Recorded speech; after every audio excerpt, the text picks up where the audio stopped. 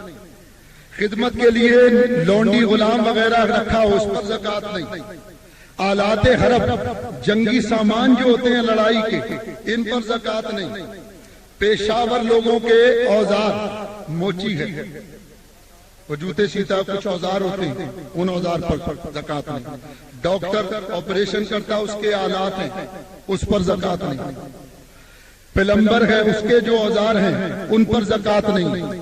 Painter ہے اس کے جو اوزار ہیں ان پر زکات نہیں۔ ڈینٹر ہے اس کے جو اوزار ان پر زکات نہیں۔ تو پیشاور لوگوں کے جو اوزار ہوتے ہیں ان پر زکات نہیں۔ اہل علم کے لیے حاجت کی کتابیں، علماء جو اپنی لائبریری میں کتابیں وغیرہ رکھتے ہیں کہ اس سے انہیں حاجت اور ضرورت، ان پر زکات نہیں۔ کھانے کے لیے غلہ، جو آپ سال بھر کے لیے اگر غلہ اپنے گھر میں لا کر رکھیں تو اس غلے پر بھی زکات نہیں۔ اب یہ سنو کہ کن کن لوگوں کو زکات دی جائے گی۔ قرآن ہمیں بتا رہا ہے، سورۃ التوبہ اللہ تعالیٰ ارشاد فرماتا ہے انما الصدقات للفقراء والمساکین والعاملین علیہا والمؤلفۃ قلوبہم وفی الرقاب والغارمین وفی السبیل وابن السبیل فریضۃ من اللہ واللہ علیم حکیم۔ اللہ فرماتا بے شک صدقات فقراء اور مساکین اور عاملین اور مؤلفۃ القلوب، مکاتب، غارم، جو جہاد میں مصروف ہو اور جو مسافر ہو ان کو زکات دو، کیونکہ یہ اللہ نے تم پر فرض کی اور اللہ جاننے والا حکمت مند۔ اس آیت سے زکات کے 8 مصارف پتہ چلے۔ پہلا کس کو زکات دینی ہے؟ جو فقیر ہو۔ فقیر اس کو کہتے ہیں کہ جس کے پاس مال ہو لیکن اتنا نہ ہو کہ وہ صاحب نصاب بن سکے، اس کو بھی زکات دے سکتے۔ دوسرا مسکین، مسکین اس کو کہتے ہیں جس کے پاس بالکل ہی مال نہ ہو، کلاش و مفلس، اس کو زکات دے۔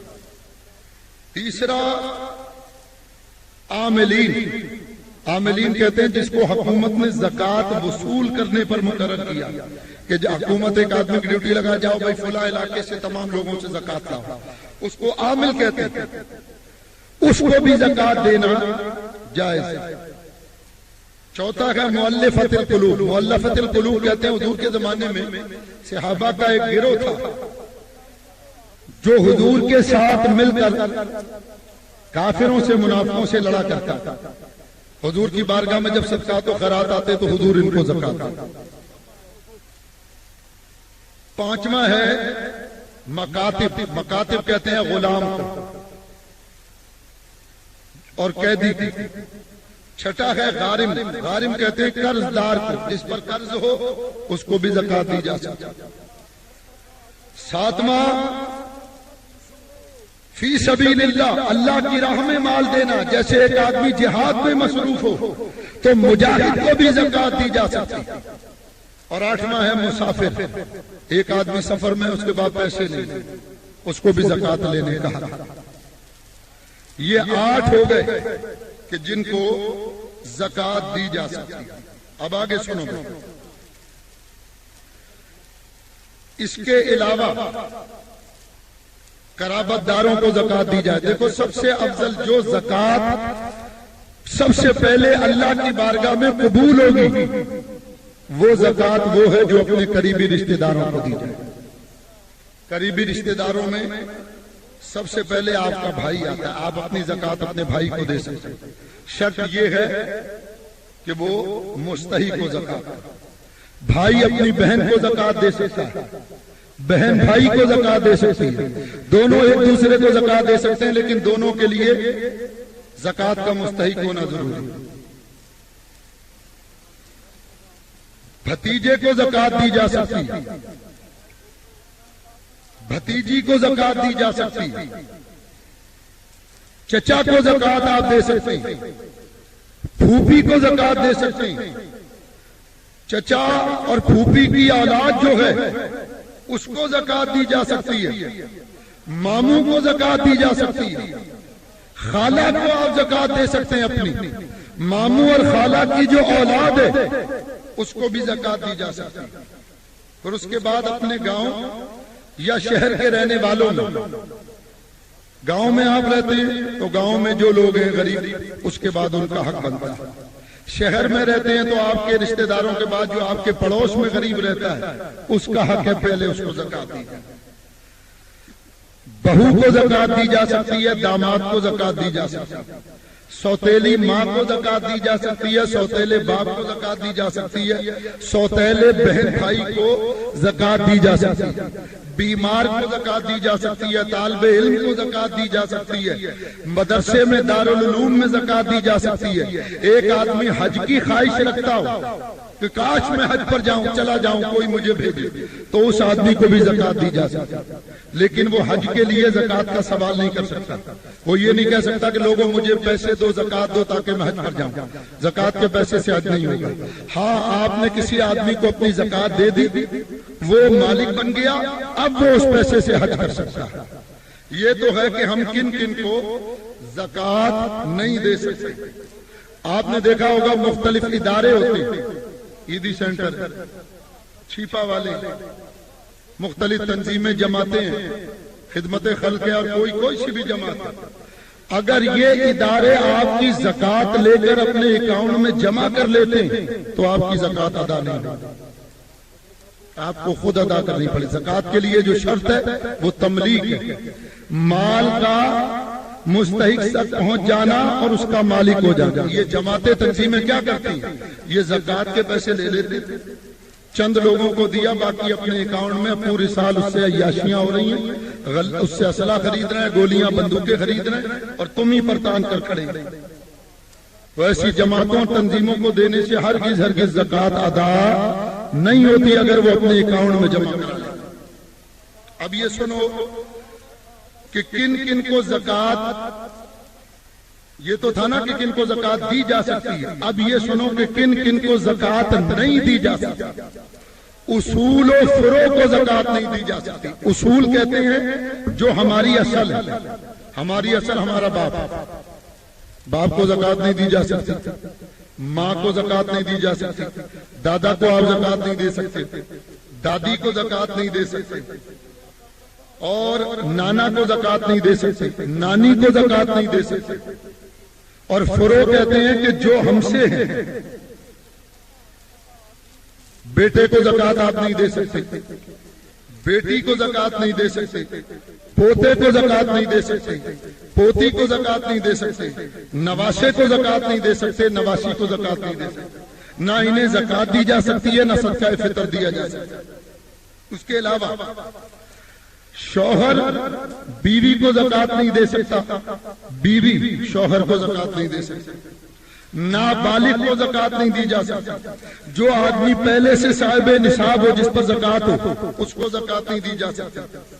بنی ہاشم کو زکات نہیں دی جا سکتی. بنی ہاشم سے مراد حضرت علی اور آپ کی اولاد، حضرت جعفر اور آپ کی اولاد، حضرت عقیل اور آپ کی اولاد، حضرت عباس اور آپ کی اولاد، حضرت حارث بن عبد المطلب اور آپ کی اولاد. ان کو کہتے ہیں سادات، سید. ان کو زکات نہیں دی جا سکتی.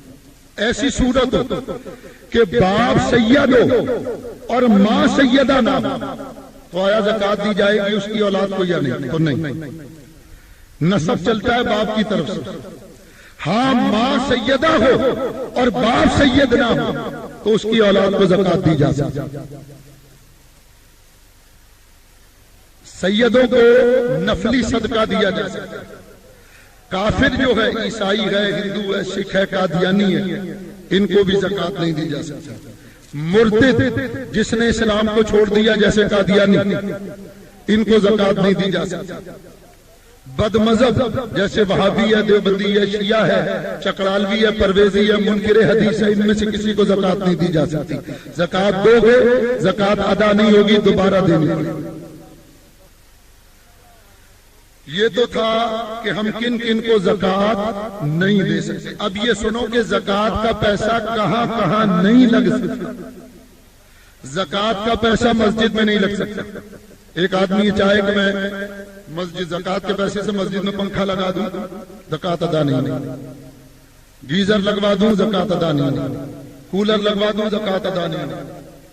اسی طرح میت کو زکات کے پیسے سے کفن نہیں دیا جا سکتا، اور نہ ہی میت کا قرض زکات کے پیسے سے. ایک آدمی مر گیا، اس پر 1 لاکھ روپیہ قرض، دوسرا آدمی کہتا بھائی میں اس کا 1 لاکھ روپیہ ادا کرتا، تو اگر وہ اپنے مال میں سے دے رہا ہے تو ٹھیک، اور اگر وہ 1 لاکھ زکات میں سے دے رہا ہے تو پھر میت کا قرض ادا نہیں ہوگا اور نہ زکات ادا ہوگا.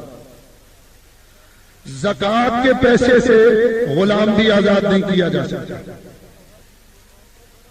زکات کے پیسے سے آپ سڑک نہیں بنوا سکتے، پل نہیں بنوا سکتے. اگر بنواؤ گے تو پل بن جائے گا، سڑک بن جائے گی، لیکن زکات ادا نہیں ہوگی.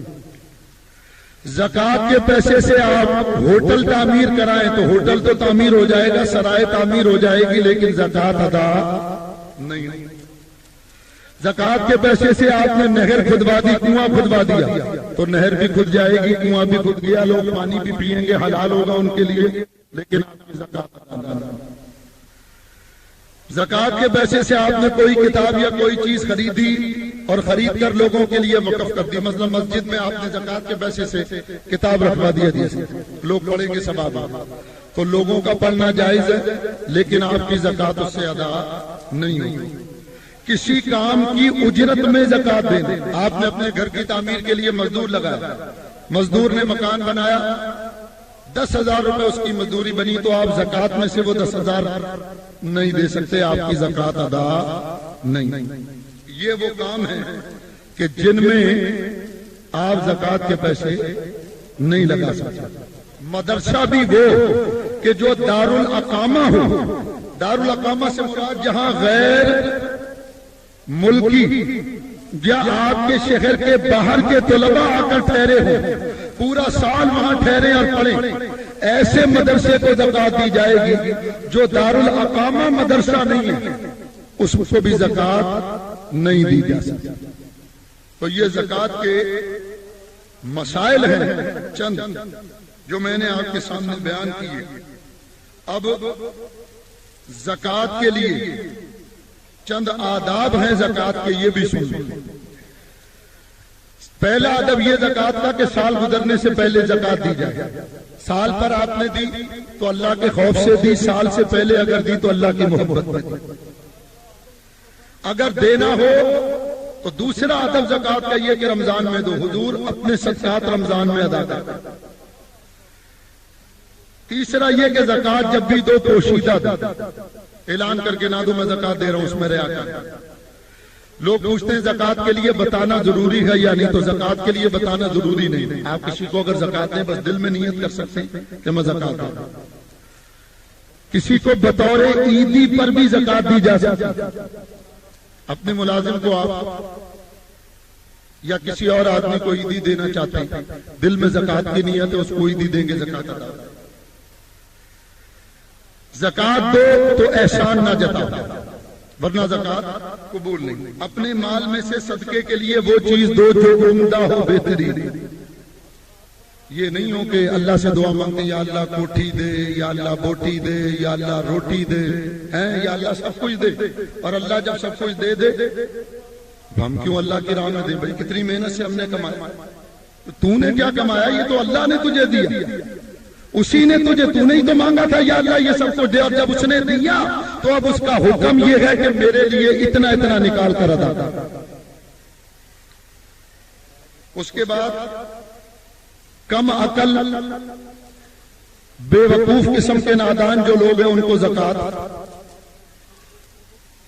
ضرورت سے زیادہ نہ دو، یعنی اتنا نہ دو کہ وہ زکوٰۃ میں مست ہو جائیں اور اللہ ہی قبول کرے، اتنی دو کہ وہ اپنی ضرورت کو صرف پورا کر سکے۔ صدقہ خیرات کرتے وقت گھر والوں کا بھی خیال کرو، یعنی ایسا نہ ہو کہ سارا باہر بانٹ دیا اور گھر والے بھوک گئے، تو گھر والوں کا بھی خیال رکھنا چاہیے۔ پھر جب زکوٰۃ دو تو جو نیک اور متقی لوگ ان کو تلاش کر کے زکوٰۃ، جتنی تلاش مشقت اٹھاؤ گے دگنا ثواب۔ اہل علم کو زکوٰۃ، حدیث میں آتا ہے کہ اگر طالب علم کو زکوٰۃ دو گے تو زکوٰۃ دینے والا بھی ایسا ہے جیسے وہ علم حاصل کر رہا ہے۔ مستور الحال لوگ، ایسے لوگ جو اپنی حالتوں کو چھپاتے ہیں، غریب فقیر لیکن کسی سوال نہیں، ان کی خاموشی سے مدد کرو زکوٰۃ۔ کثیر اولاد، جس کی اولاد زیادہ ہو، عیالداری زیادہ ہو، اس کو زکوٰۃ دو تاکہ وہ فکر معاش سے آ جائے۔ اور زکوٰۃ میں رشتہ داروں کا خیال، یہ تھے آداب۔ اب آخری بات ہے زکوٰۃ کا فائدہ۔ فائدہ کیا ہوگا؟ پہلا فائدہ یہ کہ جب تم زکوٰۃ دو گے تمہارے ملک سے غربت کا خاتمہ۔ ہمارے ملک میں صحیح معنوں میں اگر زکوٰۃ دی جائے تو یہ تحقیق ہے کہ کوئی ہاتھ اس طرح نہ ہو، ہر ہاتھ اس طرح۔ اگر زکوٰۃ صحیح طریقے سے نکال دی جائے، ایک ایک سیاستدان پر اربوں روپیہ زکوٰۃ بنتی، وہ نہیں دیتے۔ دوسرا فائدہ زکوٰۃ کا یہ کہ گداگری، بھیک مانگنا، اس کا خاتمہ ہوتا ہے۔ تیسرا یہ کہ حضور نے فرمایا جو زکوٰۃ دیتا ہے اللہ اس کے مال میں برکت عطا کرتا ہے، غیر محسوس طریقے سے مال بڑھتا ہے۔ چوتھا یہ کہ وہ دائمی عذاب سے نجات پائے گا، آخرت کے عذاب سے۔ پانچواں یہ جو صدقات اور خیرات کرتا ہے اس کے لیے اللہ کے نبی دعا مانگتے، حضور صحابہ کے لیے دعا مانگتے۔ چھٹا یہ کہ جو زکوٰۃ دیتا ہے وہ متقی اور پرہیزگار بن جاتا ہے۔ ساتواں فائدہ یہ کہ اس کو کنجوسی اور بخل سے نجات ملتی ہے۔ ظاہر ہے مال دیتے ہوئے کس کو اچھا لگتا ہے، لیکن جب تم اللہ کی راہ میں بار بار دو گے تو تمہاری عادت بن جائے گی دینے کی، کنجوسی دور ہو جائے گی۔ قانون فطرت پر عمل ہوگا۔ فائدہ یہ کہ اللہ کا حکم تم نے ادا کیا، اللہ تم سے راضی ہو۔ نواں فائدہ یہ کہ مال کی حفاظت ہوتی۔ دسواں فائدہ یہ کہ زکوٰۃ دینے والے سے اللہ بھی محبت کرتا ہے، اس کا رسول بھی محبت کرتا ہے۔ 11واں فائدہ یہ کہ جذبہ شکر پیدا ہوتا ہے، نیک کام کر کے اللہ کا شکر ادا کرو۔ 12واں فائدہ یہ کہ باہمی امداد کا جذبہ پیدا ہوتا ہے، آپ اپنے مسلمان بھائی کی مدد کرتے ہیں۔ حضور نے فرمایا جو رمضان میں کسی مسلمان بھائی کی مدد کرے اللہ اس کی 1000 حاجتوں کو پورا فرمائے گا، اور سب سے کم درجے کی حاجت اللہ یہ پوری کرے گا کہ اس کے سارے گناہوں کو معاف فرما دے۔ اور 13واں فائدہ یہ ہے کہ یہ زکوٰۃ حصول محبت کا ذریعہ ہے، اس سے اللہ تعالیٰ کے بندوں سے محبت پیدا ہوتی ہے۔ اللہ کریم ہمیں زکوٰۃ ادا کرنے کی توفیق عطا فرمائے۔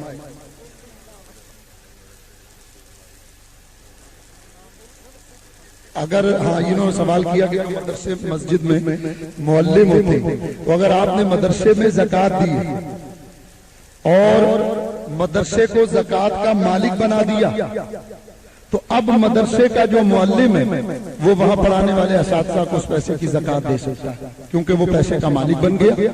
تملیک شرط ہے، تملیک ادا ہو گئی، اب وہ پیسے کا مالک ہے جس مت میں چاہے گا۔ For more videos you can subscribe our channel. For more videos you can subscribe our channel.